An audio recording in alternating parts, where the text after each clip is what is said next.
Monsieur D présente les périodes de l'histoire de la musique, partie 2. Bonjour à tous et bienvenue dans cette nouvelle vidéo qui vous présente les périodes de la musique et qui vous aide à mobiliser des repères pour situer et repérer les différents styles musicaux. Grâce à cette frise chronologique que vous avez à côté, nous sommes capables de travailler sur la compétence bleue de cette séquence qui est mobiliser des repères permettant d'identifier les principaux styles musicaux.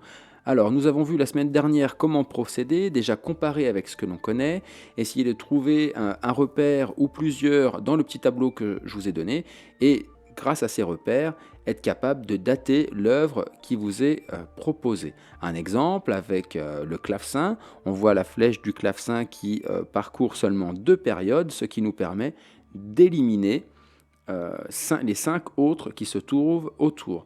Le problème de cette technique-là, c'est que parfois ça marche très bien et parfois on manque de précision, comme avec le clavecin. Il est difficile, si on ne se repère que à ça, de différencier le baroque du classique. Pour ce faire, on va accentuer la première étape que je vous proposais de notre compétence, on va accentuer le travail du je compare avec ce que je connais déjà. Donc on va essayer de développer sur cette étape de travail de classe à la maison la partie ce que je connais déjà. Comment on va travailler cet élément-là? Je vous montre. Je vous ai mis sur le Padlet une nouvelle frise. Cette fois-ci, ce n'est pas une frise de repère par instrument ou mode d'écriture, mais plutôt une frise de repère par compositeur. Alors je vais la reprendre moi sur mon ordi pour que vous la voyez un petit peu mieux. La voici. À chaque fois que vous voyez ce petit icône qui clignote, ça vous permet d'écouter un extrait du musicien en question. Alors je ne sais pas, on pourrait prendre un exemple, tiens, à la Renaissance. Palestrina, regardons ce que ça nous donne. Ça vous emmène tout de suite sur une page YouTube. Lorsque vous cliquez dessus, vous aurez accès à la musique de Palestrina.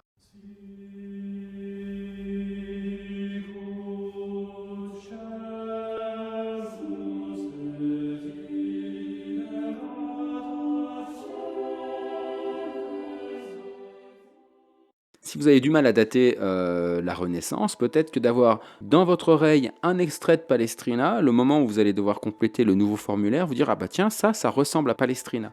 Et donc ce que vous allez faire sur Palestrina, vous allez le faire sur, on va dire que vous allez choisir en gros peut-être un compositeur par période sur lequel vous allez vous renseigner. Lorsque vous mettez la souris sur l'image du compositeur, vous avez une petite, je vous ai mis une mini biographie et quelle était l'importance de ce compositeur pour l'histoire de la musique. Et à chaque fois, vous pouvez donc écouter ce que le compositeur a composé, enfin en tout cas une œuvre du compositeur. Parfois les compositeurs ont un style très riche.